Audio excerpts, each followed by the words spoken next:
Hello. Hi everyone. आप सभी का स्वागत है आपके अपने यूट्यूब चैनल एविएटर क्लासेस में। और मैं उज्जवल गुप्ता आपके साथ जुड़ चुका हूं आज के सेशन को लेकर। और जैसा कि हम जिस सेशन के बारे में आपसे चर्चा कर रहे थे वो प्रेसिडेंट और वाइस प्रेसिडेंट, राष्ट्रपति एवं उपराष्ट्रपति के बारे में हम आपसे चर्चा कर रहे थे। ठीक है।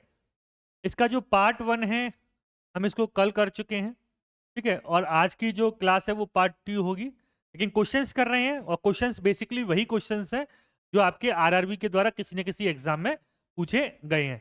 आरआरबी बोर्ड होता है जो आपके चाहे एनटीपीसी हो, चाहे एएलपी हो, चाहे आरपीएफ हो, किसी न किसी एग्जाम में आपके आरआरबी के द्वारा ये क्वेश्चंस पूछे गए हैं।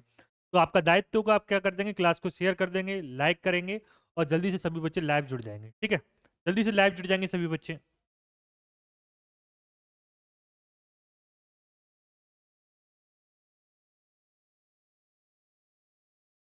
सभी बच्चे लाइव जुड़ जाएंगे। ठीक है। फिर हम स्टार्ट करते हैं और देखते हैं आज की क्लास का पहला क्वेश्चन क्या कह रहा है।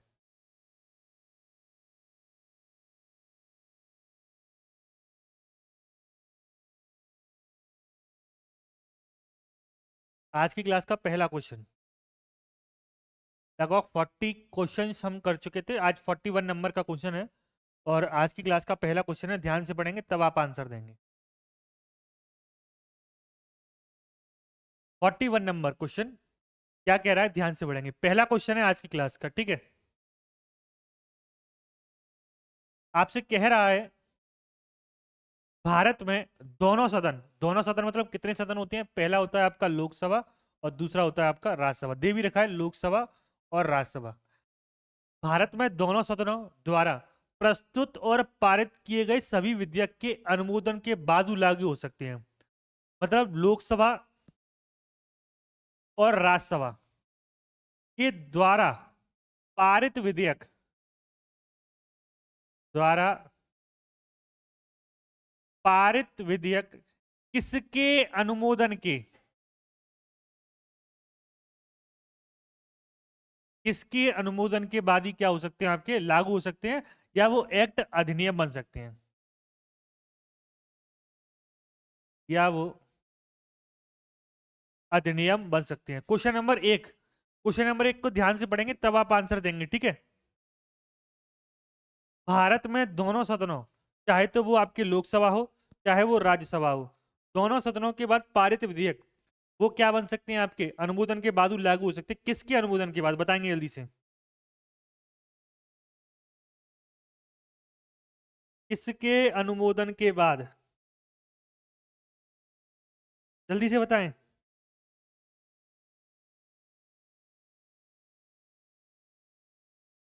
किसके अनुमोदन के बाद,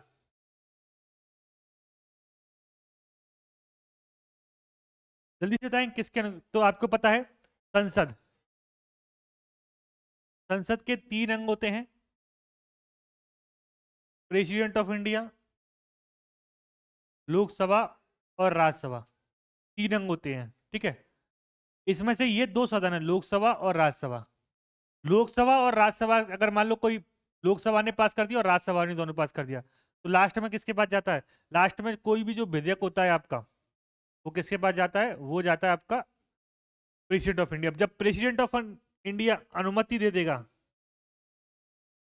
तो क्या बन जाएगा, प्रेसिडेंट ऑफ अनुमति इंडिया के बाद क्या बन जाएगा, वो लागू हो जाएगा, उसको हम बोल देंगे एक्ट। तो president of India, right answer क्या हो जाएगा, राइट आंसर हो जाएगा राष्ट्रपति। क्या हो जाएगा, क्वेश्चन नंबर 41 का क्या हो जाएगा, क्वेश्चन नंबर 41 का हो जाएगा डी। प्रधानमंत्री, वर्तमान में प्रधानमंत्री कौन है, नरेंद्र मोदी जी हैं। एनडीए गठबंधन। सर्वोच्च न्यायालय की चर्चा 124 आर्टिकल में की गई है, CGI, chief justice of India. संसद आपको पता ही है। क्वेश्चन नंबर 42, क्वेश्चन नंबर 42 आपसे कह रहा है भारत के राष्ट्रपति बनने से पहले इनमें से किसे भारत रत्न पुरस्कार से सम्मानित किया गया था। राष्ट्रपति बनने से पहले इनमें से किसे भारत रत्न पुरस्कार से सम्मानित किया गया था, बताएंगे जल्दी से।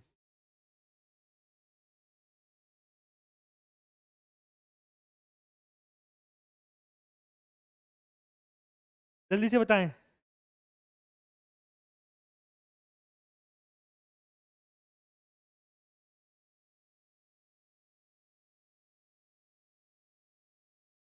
जल्दी से बताएं। भारत के राष्ट्रपति बनने से पहले इनमें से किसे भारत रत्न पुरस्कार से सम्मानित किया गया था? ए राजेंद्र प्रसाद, बी वीवी गिरी, सी एस राधाकृष्णन, या डी प्रणब मुखर्जी। तो देखो, 1954 में 1954 में एस राधाकृष्णन,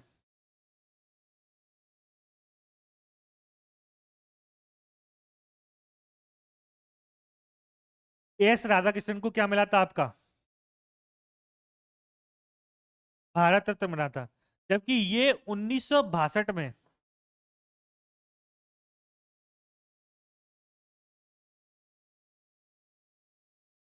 ये 1962 में क्या बने थे?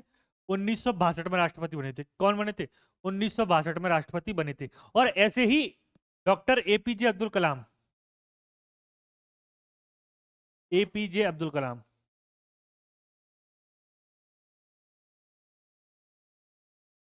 एपीजे अब्दुल कलाम को भारत रत्न पहले मिला।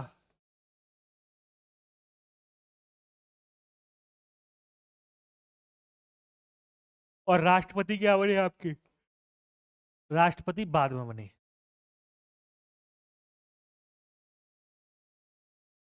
राष्ट्रपति क्या बने आपके? बाद बने। तो भारत के राष्ट्रपति बनने से पहले इनमें से कौन भारत के रत्न पुरस्कार से सम्मानित किया गया था? पहले। तो कौन हो जाएगा आपका? राइट आंसर हो जाएगा सी, डॉक्टर एस राधाकृष्णन। ये भारत के प्रथम उपराष्ट्रपति भी रह चुके हैं। भारत के क्या है आपके? प्रथम उपराष्ट्रपति। प्रणब मुखर्जी, प्रणब मुखर्जी को क्या मिल चुका है? प्रणब मुखर्जी को राष्ट्रपति पहले बने और भारत रत्न बाद में मिला।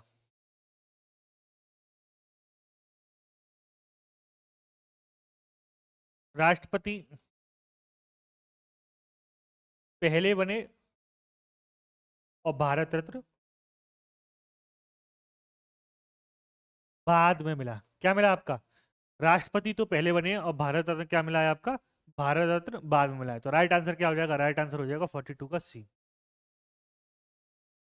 निम्न में से किस पूर्व भारतीय राष्ट्रपति ने सबसे कम अवधि के लिए पदभार संभाला था? किसने किस राष्ट्रपति ने सबसे कम अवधि के लिए कार्यभार संभाला था? बताएंगे जल्दी से।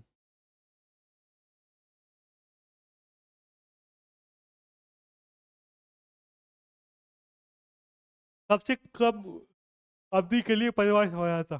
कौन से राष्ट्रपति ने सबसे कम अवधि के लिए पदभार संभाला था? A doctor Zakir Hussain, B doctor Rajendra Prasad, Neelam Sanjiva Reddy, या आर वेंकटरमन। प्रथम मुस्लिम राष्ट्रपति भी है ये।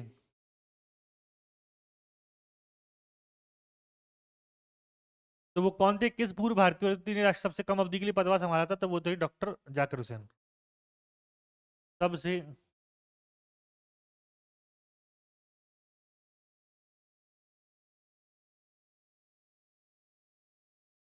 कम अवधि के लिए, किसके लिए? सबसे कम अवधि की। राइट आंसर क्या हो जाएगा? राइट आंसर 43 का ए। डॉक्टर राजेंद्र प्रसाद भारत के प्रथम राष्ट्रपति।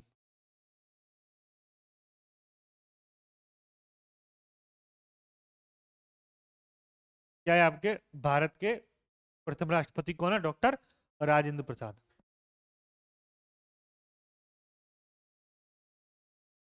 क्वेश्चन नंबर 44 क्या कह रहा है? ध्यान से पढ़ेंगे। इनमें से किसने राजेंद्र प्रसाद के बाद भारत के राष्ट्रपति का पदभार ग्रहण किया था?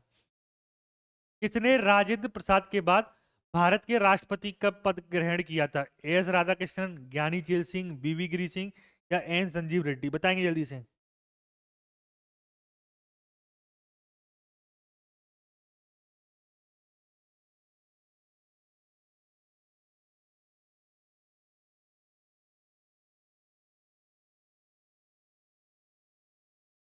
जल्दी से बताएंगे।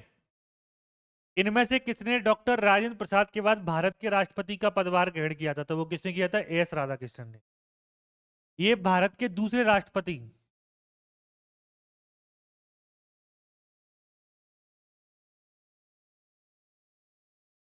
भारत के सेकंड राष्ट्रपति एवं भारत के प्रथम उपराष्ट्रपति।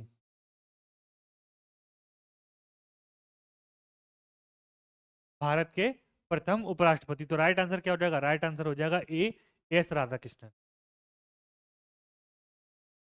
भारत के राष्ट्रपति द्वारा राज्यसभा में कितने सदस्यों को नामित किया गया है? भारत के राष्ट्रपति द्वारा राज्यसभा में कितने सदस्यों को नामित किया गया, बताएंगे जल्दी से। Question number 45। भारत के राष्ट्रपति द्वारा कितने सदस्यों को नामित किया गया है राज्यसभा में? थोड़ा बात कर लेते हैं, चलो आ जाओ।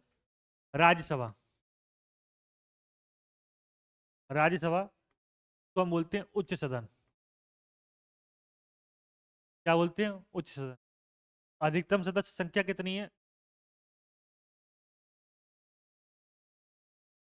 अधिकतम सदस्य संख्या, अधिकतम सदस्य संख्या कितनी हो सकती है? 250।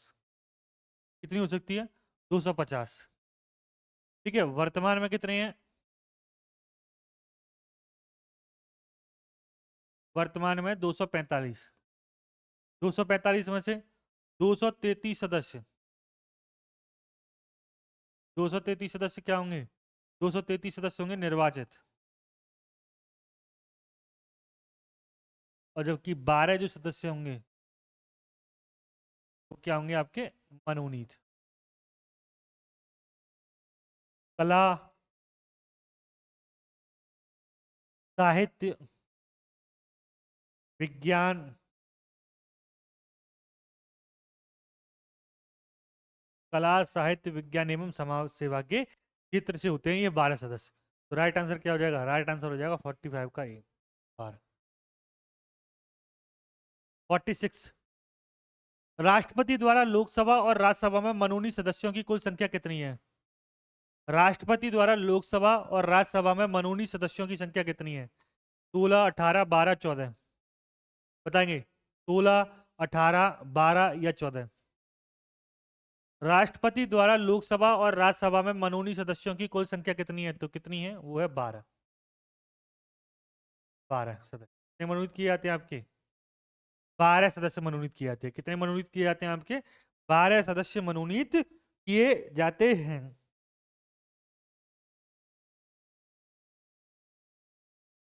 और ये भी आपको पता होगा कौन सा आर्टिकल है? आर्टिकल 80(1). पहले लोकसभा में भी 2 सदस्य मनोनीत किए जाते थे। लोकसभा में 2 एंग्लो इंडियन पहले किए जाते थे, लेकिन अब वर्तमान में नहीं है। इसका आर्टिकल होता था 331। वर्तमान में इसको क्या कर दिया गया? वर्तमान में समाप्त।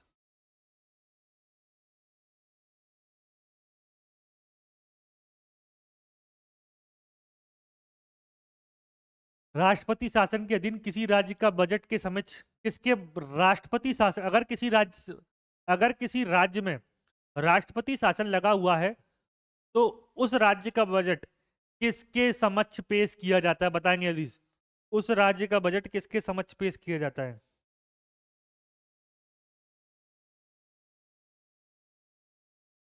जल्दी से बताएं।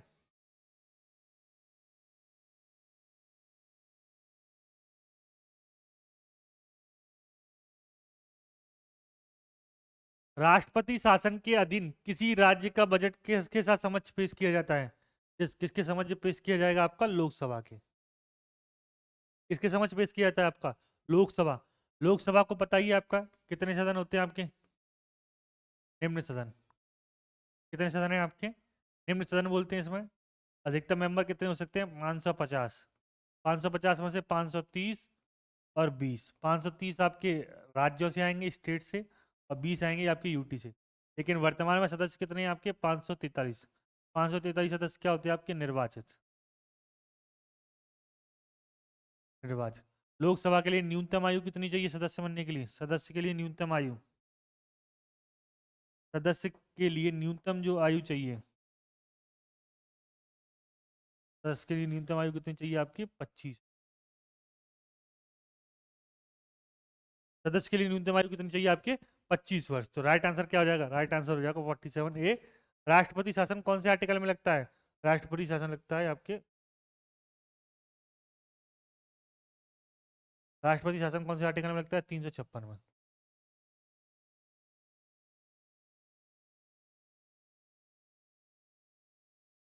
राष्ट्रपति निर्वाचन के लिए उम्मीदवार की उम्र कितनी होनी चाहिए? कल भी बताया था मैंने क्वेश्चन 48। राष्ट्रपति निर्वाचन के लिए उम्मीदवार की उम्र कितनी होनी चाहिए? क्वेश्चन नंबर 48, राष्ट्रपति निर्वाचन के लिए उम्मीदवार की उम्र कितनी होनी चाहिए? 25 वर्ष से ज्यादा, 30 वर्ष से ज्यादा, 35 वर्ष से ज्यादा या 60 वर्ष से ज्यादा? देखो 35 वर्ष के लिए सबसे पहले प्रेसिडेंट, राष्ट्रपति।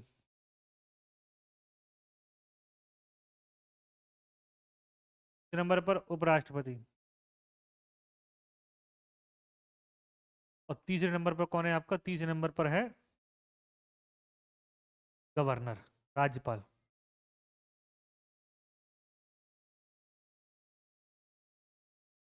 इनके लिए जो न्यूनतम आयु चाहिए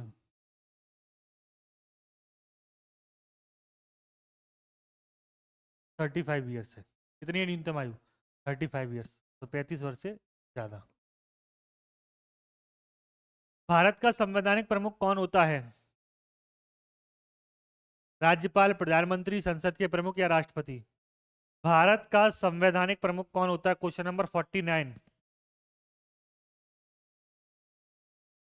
भारत का संवैधानिक प्रमुख कौन होता है? राज्यपाल, प्रधानमंत्री, संसद के प्रमुख या राष्ट्रपति? तो संवैधानिक प्रमुख कौन होता है आपका? राष्ट्रपति। ये तो आपको पता ही है। जितना संविधान का प्रमुख होगा या जितने भी कार्य किए जाते हैं वो किसके नाम से किए जाते हैं?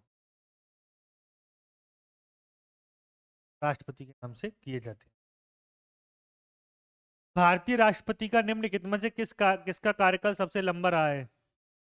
किस राष्ट्रपति का कार्यकाल सबसे लंबा रहा है? बताएंगे जल्दी से। किस राष्ट्रपति का कार्यकाल सबसे लंबा रहा है? क्वेश्चन नंबर आपका 50। किस राष्ट्रपति का कार्यकाल निम्नलिखित में से सबसे लंबा रहा है? ए डॉक्टर राजेंद्र प्रसाद, बी डॉक्टर शंकर दयाल शर्मा, सी डॉक्टर एस राधाकृष्णन या डी आर वेंकटरमन?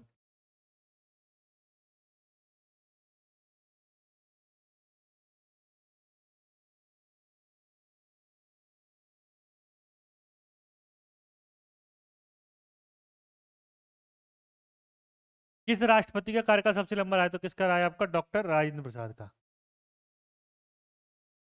2 बार कार्यकाल रहा, 2 बार।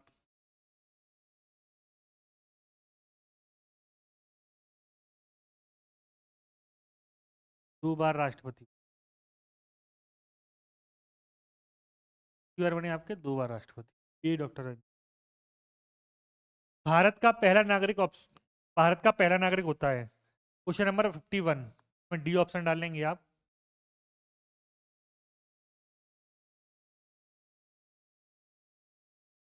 उपराष्ट्रपति। ये ए, ये बी, ये सी ऑप्शन और ये डी ऑप्शन। ठीक है।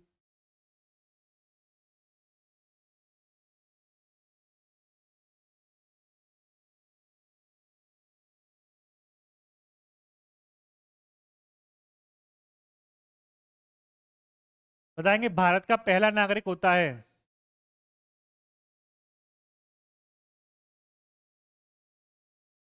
भारत का पहला नागरिक कौन होता है? ए प्रधानमंत्री, बी विधानसभा के सदस्य, सी राष्ट्रपति या डी उपराष्ट्रपति? तो आपको भी पता है भारत का प्रथम नागरिक कौन होता है? भारत का प्रथम नागरिक होता है राष्ट्रपति। अगस्त 2018 के अनुसार भारत के राष्ट्रपति कौन है? अगस्त 2018 के अनुसार भारत के राष्ट्रपति कौन है? ए वेंकैया नायडू, बी रामनाथ कोविंद, सी प्रतिभा पाटिल या डी प्रणब मुखर्जी?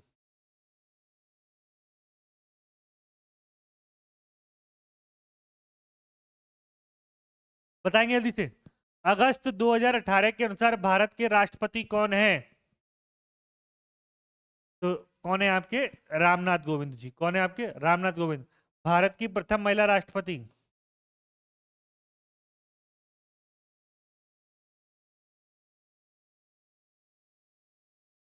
भारत की प्रथम महिला राष्ट्रपति कौन है आपके? प्रतिभा पाटिल। प्रणब मुखर्जी का कार्यकाल कितना रहा? 2012 से लेकर 2017। ठीक है।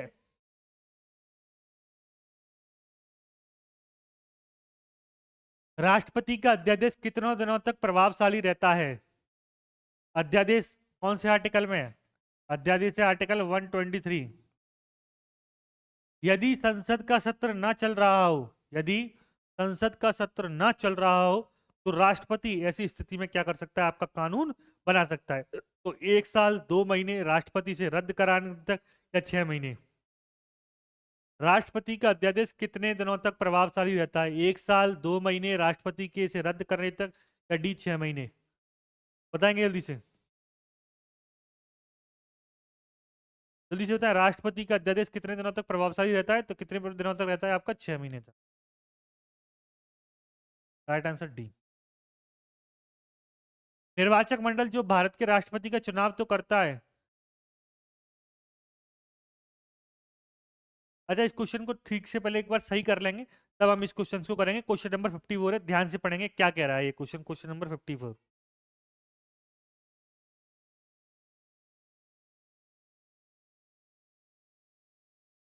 निर्वाचक मंडल जो भारत के राष्ट्रपति का चुनाव करता है, जो भारत के राष्ट्रपति का क्या करता है? आपका चुनाव करता है, का गठन कौन करता है? हाँ बिल्कुल सही है। निर्वाचक मंडल जो भारत के राष्ट्रपति का चुनाव करता है, का गठन कौन करता है? डी है इसमें आपके। डी ऑप्शन में इसमें जोड़ लेंगे। डी ऑप्शन क्या कह रहा है? डी ऑप्शन आपसे कह रहा है संसद एवं और संसद और राज्य विधानसभाओं के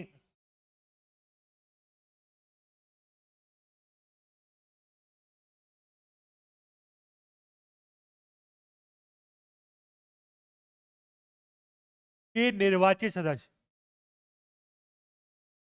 निर्वाचित सदस्य, संसद एवं राज्य विधानसभाओं के निर्वाचित सदस्य। देखो, अगर मैं बात करूं राष्ट्रपति, राष्ट्रपति के चुनाव में कौन कौन भाग लेता है? लोकसभा प्लस राज्यसभा प्लस विधानसभा के सभी निर्वाचित सदस्य।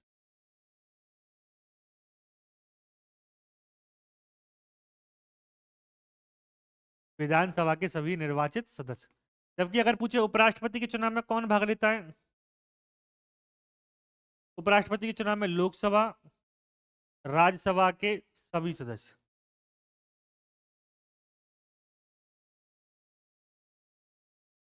लोकसभा और विधानसभा के, लोकसभा और राज्यसभा के सभी सदस्य। इसमें विधानसभा के सदस्य भाग नहीं लेते, इस बात को याद रखना उपराष्ट्रपति के चुनाव में। और राज्यों के, अगर हम मैं राष्ट्रपति के चुनाव में बात करूं, दिल्ली एवं पुदुचेरी की विधानसभा है, इस बात को याद रखना।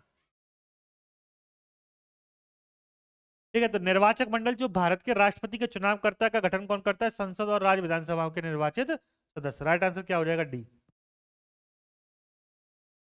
भारत के 14वें राष्ट्रपति के रूप में शपथ लेने से पहले रामनाथ कोविंद जी ने कौन सा पद संभाला था? राष्ट्रपति बनने से पहले रामनाथ कोविंद जी ने कौन सा पद संभाला था? उपराष्ट्रपति का, बिहार के राज्यपाल का, लोकसभा का अध्यक्ष का, या बिहार के मुख्यमंत्री का? बताएंगे जल्दी से, किसका पद संभाला था? तो किसका पद संभाला था? आपके बिहार के राज्यपाल का। राष्ट्रीय जनतांत्रिक गठबंधन के राष्ट्रपति पद की उम्मीदवारी के लिए नामित होने से के पूर्व रामनाथ कोविंद ने निम्नलिखित में से किस पद से इस्तीफा दिया था? ए पश्चिम बंगाल के राज्यपाल, बी आंध्र प्रदेश के राज्यपाल, सी बिहार के राज्यपाल, या तमिलनाडु के राज्यपाल। रामनाथ कोविंद जी ने राष्ट्रपति का पर्चा भरने से पहले या नामित होने के पूर्व रामनाथ कोविंद ने निम्नलिखित में से किस पद से इस्तीफा दिया था?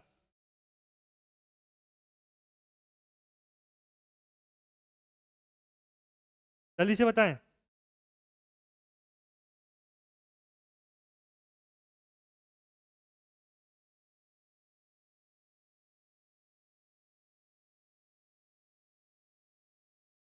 तो अभी मैंने बताया कहाँ के राज्यपाल थे, वो थे आपके बिहार के राज्यपाल। राइट आंसर क्या हो जाएगा? 56 का सी। भारत के प्रथम मुस्लिम राष्ट्रपति कौन थे? ए वीवी गिरी, बी डॉक्टर जाकिर हुसैन, सी डॉक्टर एपीजे अब्दुल कलाम, या डॉक्टर फखरुद्दीन अली अहमद। ये मिसाइल मैन ऑफ इंडिया कहे जाते हैं।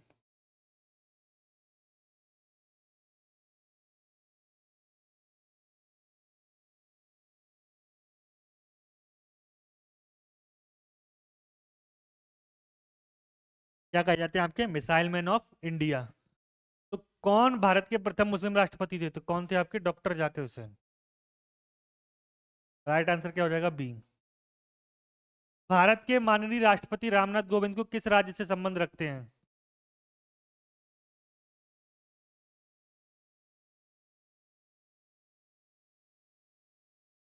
रामनाथ कोविंद किस राज्य से संबंध रखते हैं? ए पंजाब से, बी पश्चिम बंगाल से, सी उत्तर प्रदेश से, या डी बिहार से? तो कहां से रखते हैं? वो आते हैं कानपुर से। और कानपुर किस में पड़ता है? कानपुर पड़ता है उत्तर प्रदेश। राइट आंसर क्या हो जाएगा? राइट आंसर हो जाएगा ऑप्शन नंबर सी। भारत के माननीय राष्ट्रपति रामनाथ कोविंद किस राज्य से संबंध रखते हैं? तो किस राज्य से रखते हैं? उत्तर प्रदेश से।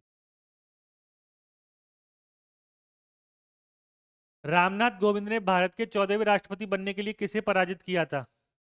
Question number 59। रामनाथ कोविंद ने भारत के 14वें राष्ट्रपति बनने के लिए किसे पराजित किया था? ए मीरा कुमार को, बी प्रणब मुखर्जी को, सी हामिद अंसारी को, या डी प्रतिभा पाटिल को? प्रतिभा पाटिल भारत की प्रथम महिला राष्ट्रपति।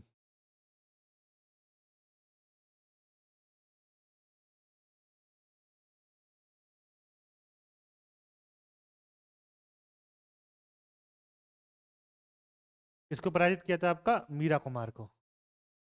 तो किया था राष्ट्रपति बनने के लिए 50 सदस्य प्रस्तावक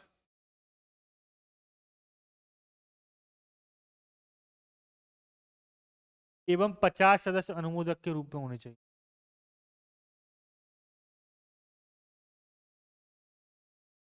50 सदस्य प्रस्तावक एवं 50 सदस्य अनुमोदक के रूप में। Question number 60।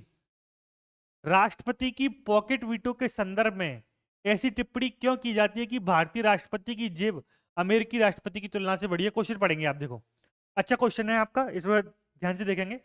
राष्ट्रपति की पॉकेट वीटो, आपको पता है वीटो पावर कौन से आर्टिकल में? 111 में। पॉकेट वीटो के संदर्भ में ऐसी टिप्पणी क्यों की जाती है कि भारतीय राष्ट्रपति की जेब अमेरिकी राष्ट्रपति की तुलना में बड़ी है? भारतीय राष्ट्रपति की अनिश्चित अवधि के लिए बिल पर कोई कार्रवाई या तो सकारात्मक या नकारात्मक न करने की शक्ति। संयुक्त राज्य अमेरिका के राष्ट्रपति को 10 दिन के भीतर पुनर्विचार के लिए बिल वापस भेजना पड़ता है, जबकि भारतीय राष्ट्रपति के पास 30 दिन होते हैं। डी संयुक्त राज्य अमेरिका के राष्ट्रपति 10 दिनों के भीतर पुनर्विचार के लिए बिल को वापस भेजना पड़ता है, जबकि भारतीय राष्ट्रपति के पास 20 दिनों का टाइम होता है। संयुक्त राज्य अमेरिका के राष्ट्रपति 10 से अधिक दिनों के लिए बिल रखने के बाद उसे पुनः विचार के लिए वापस नहीं भेज सकते, जबकि भारतीय राष्ट्रपति के मामले में ऐसा नहीं है। तो आपको यह बताना है कि भारतीय और अमेरिकी राष्ट्रपति की क्या की गई है? आपकी तुलना की गई है। तो मेरे हिसाब से देखो देखो अगर राष्ट्रपति के पास आ जाए तो उनके पास अनिश्चित टाइम होता है, बिल पर कोई कार्रवाई या तो वो सकारात्मक न करने की शक्ति होती है न पॉजिटिव। भारत के राष्ट्रपति पॉकेट वीटो के संदर्भ में क्या है? अगर भारत के राष्ट्रपति के पास कोई भी बिल आ गया तो उसे वो कितने भी समय के लिए रख सकता है, अनिश्चित काल समय के लिए। तो देखें आप कौन सा ऑप्शन है। अगर ए वाला ऑप्शन देखो तो भारतीय राष्ट्रपति की अनिश्चित अवधि के लिए बिल पर कोई कार्रवाई या तो सकारात्मक या नकारात्मक न करने की शक्ति, ये भारत के राष्ट्रपति के साथ है। तो राइट आंसर क्या होगा? 60 का ए। भारत गणराज्य में वित्तीय आपात स्थिति डैश के द्वारा घोषित की जा सकती है। वित्तीय आपातकाल की स्थिति किसके द्वारा घोषित की जा सकती है? तो वित्तीय आपातकाल अनुच्छेद 360 अभी तक एक भी बार नहीं लगाया गया।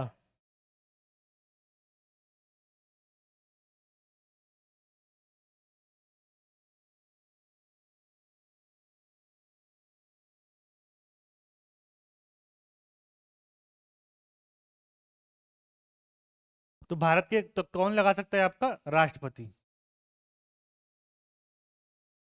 राष्ट्रपति के 5 वर्ष के कार्यकाल की गणना कब से की जाती है? Question number 62। राष्ट्रपति के 5 वर्ष के कार्यकाल की गणना कब से की जाती है? ए उसके चुनाव परिणाम की तारीख से, बी अगले महीने के पहले पहले दिन से जिस महीने वह पदभार ग्रहण करते हैं, सी जिस दिन वह पदभार ग्रहण करते हैं, डी उस महीने के पहले दिन से जिस महीने से वह पदभार ग्रहण करते हैं। बताएंगे कब राष्ट्रपति की गणना 5 वर्ष से की जाती है?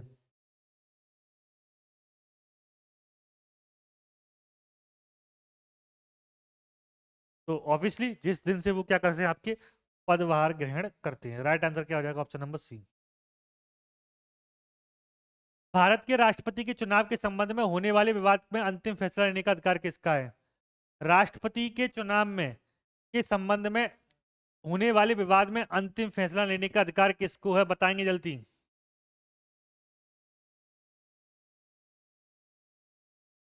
अंतिम फैसला करने का अधिकार किसको है? ए लोकसभा को, बी चुनाव आयोग को, सी प्रधानमंत्री को, या डी सुप्रीम कोर्ट को? तो अंतिम फैसला किसको? आपका सुप्रीम कोर्ट को राष्ट्रपति और चुनाव में आर्टिकल 71 आपने पढ़ा होगा। निम्नलिखित में से कौन कभी भी भारत का उपराष्ट्रपति नहीं रहा है? कौन भारत का कभी भी उपराष्ट्रपति नहीं रहा है? ए मोहम्मद हामिद अंसारी, बी एपीजे अब्दुल कलाम, सी रामनाथ स्वामी वेंकटरमन, या डी शंकर दयाल शर्मा। कौन भारत का उपराष्ट्रपति कभी भी नहीं रहा है? तो कौन नहीं रहा है आपके? एपीजे अब्दुल कलाम। भारत में निम्नलिखित में से कौन से अधिकारी का चुनाव आनुपातिक प्रतिनिधित्व के आधार पर किया जाता है? कौन से अधिकारी का चुनाव आनुपातिक प्रतिनिधित्व के आधार पर किया जाता है? देखो, प्रधानमंत्री की नियुक्ति होती है, राज्यपाल राष्ट्रपति के द्वारा नियुक्त होता है, जबकि राष्ट्रपति का चुनाव कैसे होता है आपका? राष्ट्रपति का चुनाव होता है प्रेफरेंस के आधार पर। प्रेफरेंस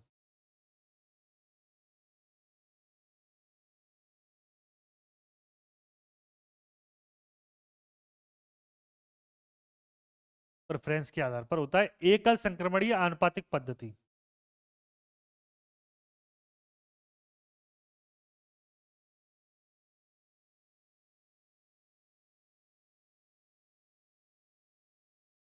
पद्धति के द्वारा। भारत के संविधान के अनुसार राज्यसभा का पदेन सभापति कौन होता है? भारत के संविधान के अनुसार राज्यसभा का पदेन सभापति कौन होता है? ए राष्ट्रपति, बी राज्यपाल, सी उपराष्ट्रपति, या डी प्रधानमंत्री। भारत के संविधान के अनुसार राज्यसभा का पदेन सभापति कौन होता है? राष्ट्रपति, राज्यपाल, उपराष्ट्रपति, या डी प्रधानमंत्री।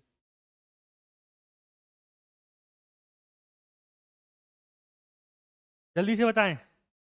तो कौन होता है? वो होता है आपका उपराष्ट्रपति।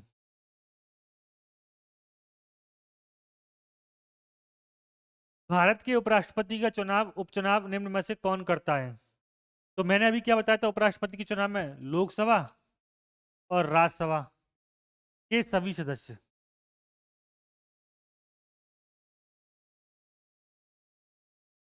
लोकसभा और राज्यसभा के सभी सदस्य। तो देखना, ए संसद और राज्य विधानमंडल के सदस्य। विधानमंडल का तो कोई काम है ही नहीं आपका, तो ये क्या हो जाएगा आपका? गलत हो जाएगा। राज्यसभा के सदस्य, ये भी गलत हो जाएगा।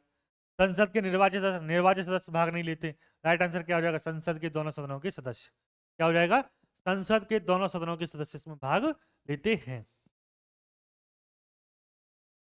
राज्यसभा के सभापति कौन है? 12 अगस्त 2022 तक की स्थिति के अनुसार, 12 अगस्त 2022 तक की स्थिति के अनुसार सभापति, और सभापति कौन होता है? सभापति होता है उपराष्ट्रपति। तो 68 का बताना है जल्दी से आपको।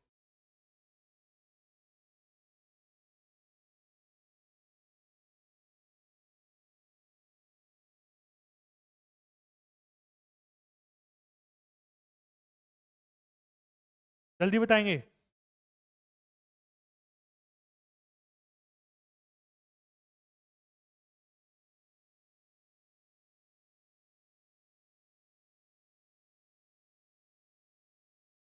तो 12 अगस्त 2022 तक के कौन है आपके? श्री जगदीप धनखड़, 68 का सी। निम्नलिखित में से किसने 11 अगस्त 2022 से भारत के उपराष्ट्रपति का पद ग्रहण किया था? किसने 11 अगस्त 2022 से भारत के उपराष्ट्रपति का पद ग्रहण किया था? किसने 11 अगस्त 2022 से भारत के उपराष्ट्रपति का पद ग्रहण किया था? जगदीप धनखड़, बी फागू चौहान, सी विश्वभूषण हरिचंदन, या डी बी डी मिश्रा। तो किसने किया था आपका? जगदीप धनखड़ ने। ए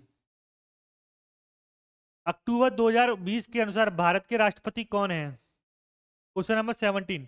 अक्टूबर 2020 के अनुसार भारत के उपराष्ट्रपति कौन है? भारत के उपराष्ट्रपति कौन है? एम वेंकैया नायडू। 2020 की पूछ रहा है ये आपसे, और उपराष्ट्रपति पूछ रहा है। तो रामनाथ कोविंद तो नहीं है, राजनाथ सिंह ने भी नहीं है, एम वेंकैया नायडू। देश का निर्वाचक एक निर्वाचक मंडल द्वारा किया जाता है, जो संसद के दोनों सदन, राज्यसभा और लोकसभा के सदस्यों से मिलकर बना होता है। किसका निर्वाचक मंडल संसद के दोनों सदन, चाहे तो वो लोकसभा हो चाहे वो आपका राज्यसभा हो, दोनों सदस्यों के से मिलकर बनता है? बताएंगे जल्दी से, किसका निर्वाचक मंडल है वो? तो अभी मैंने क्या बताया, उपराष्ट्रपति का निर्वाचक मंडल। किसका है आपका? उपराष्ट्रपति का निर्वाचक मंडल। राइट आंसर क्या हो जाएगा? ए। राज्यपाल की क्या होती है? राज्यपाल की नियुक्ति होती है। नियुक्ति कौन करता है? नियुक्ति करता है आपका राष्ट्रपति। भारत के उपराष्ट्रपति को किसके द्वारा निर्वाचित किया जाता है? Question number 72। भारत के उपराष्ट्रपति को किसके द्वारा निर्वाचित किया जाता है? ए राज्यसभा के सदस्यों द्वारा, बी संसद के सदनों और विधानसभा के सदस्यों द्वारा। देखो राज्यसभा के सदस्य ओनली नहीं होते हैं, संसद के सदनों और विधानसभा, संसद के सदन तो होते हैं लेकिन विधानसभा नहीं होते हैं, तो ये गलत हो जाएगा आपका। लोकसभा के सदस्यों द्वारा, केवल एक लोकसभा के सदस्य नहीं होते, संसद के दोनों सदनों के सदस्यों द्वारा, ये बिल्कुल सही होगा, राइट आंसर।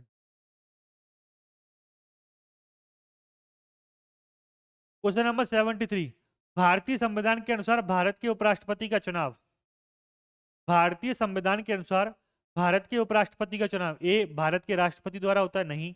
देखो ये भी नहीं होगा आपका, भारत के राष्ट्रपति द्वारा नहीं होता। संसद के दोनों सदनों के सदस्यों के द्वारा होता है, या सी राज्यसभा के सदस्यों द्वारा होता है, या भारत के प्रधानमंत्री द्वारा। तो ये सी और डी तो नहीं होंगे, संसद के दोनों सदनों के सदस्यों द्वारा। भारत में दूसरा उच्च संवैधानिक पद कौन सा है? क्वेश्चन नंबर 74, भारत में दूसरा उच्च संवैधानिक पद कौन सा है?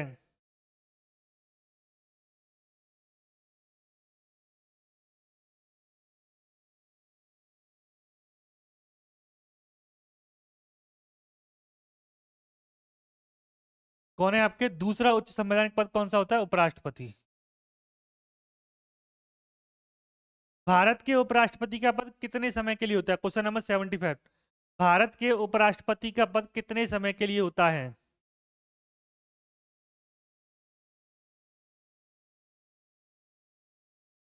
भारत के उपराष्ट्रपति का पद कितने समय के लिए होता है? तो भारत के उपराष्ट्रपति का पद कितने समय के लिए होता है? 5 वर्ष के लिए। 2017 के चुनाव में उम्मीदवार कौन थे उपराष्ट्रपति पद के? यूपीए के उम्मीदवार 2017 के चुनाव में यूपीए के उम्मीदवार कौन थे आपके? गोपाल कृष्ण गांधी। गोपाल कृष्ण गांधी कौन थे आपके उम्मीदवार थे? कौन थे? बी गोपाल कृष्ण गांधी। और दूसरी तरफ कौन थे? दूसरी तरफ थे आपके वेंकैया नायडू। वेंकैया नायडू, इनकी जीत हुई थी, ये जीते थे।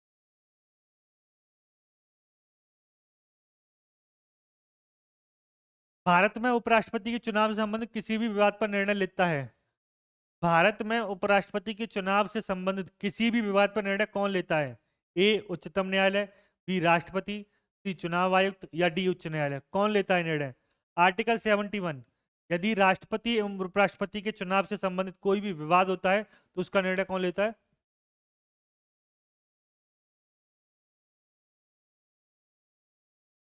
उसका निर्णय कौन लेता है? Supreme court. कौन लेता है? Supreme court. तो 77 का क्या हो जाएगा? ए।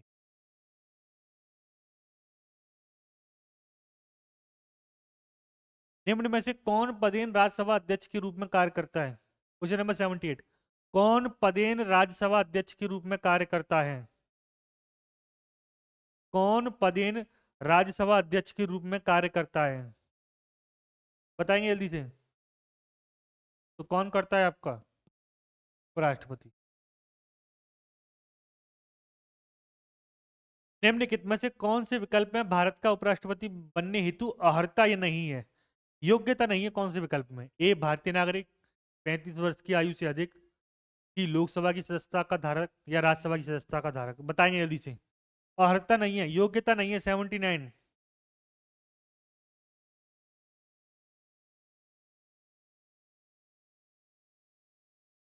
तो इसको राज्यसभा की सदस्यता का धारक होना चाहिए लेकिन लोकसभा की सदस्यता का धारक नहीं होना चाहिए, राइट आंसर सी। भारतीय संविधान के अनुसार कोई भी व्यक्ति उपराष्ट्रपति के रूप में चुनाव के लिए पात्र नहीं होगा जब तक वह भारत का नागरिक न हो, 35 वर्ष की आयु पूरी न कर चुका हो और राज्य परिषद के सदस्य के रूप में चुने जाने के लिए योग्यता न रखता हो। तो ये कौन सा अनुच्छेद कहता है? अनुच्छेद 65, अनुच्छेद 63, अनुच्छेद 66 या अनुच्छेद 64? कौन सा आर्टिकल कहता है? ये बताएंगे जल्दी से। कौन सा आर्टिकल कहता है? कौन सा आर्टिकल कहता है? यह बात कहता है आपका आर्टिकल 66, अनुच्छेद 66। ठीक है, तो लगभग हमने आज क्वेश्चंस जो किए हैं आपके 40 ही क्वेश्चंस किए हैं और राष्ट्रपति एवं उपराष्ट्रपति को हमने पूरा कंप्लीट किया है। कहीं ना कहीं इसमें आपके आरआरबी के द्वारा जो भी क्वेश्चंस पूछे गए हैं उन क्वेश्चंस को हमने शामिल किया है। ठीक है, तो फिर मिलते हैं आपसे एक और बेहतरीन क्लास के साथ। तब तक के लिए खुश रहिए, पढ़ते रहिए। जय हिंद।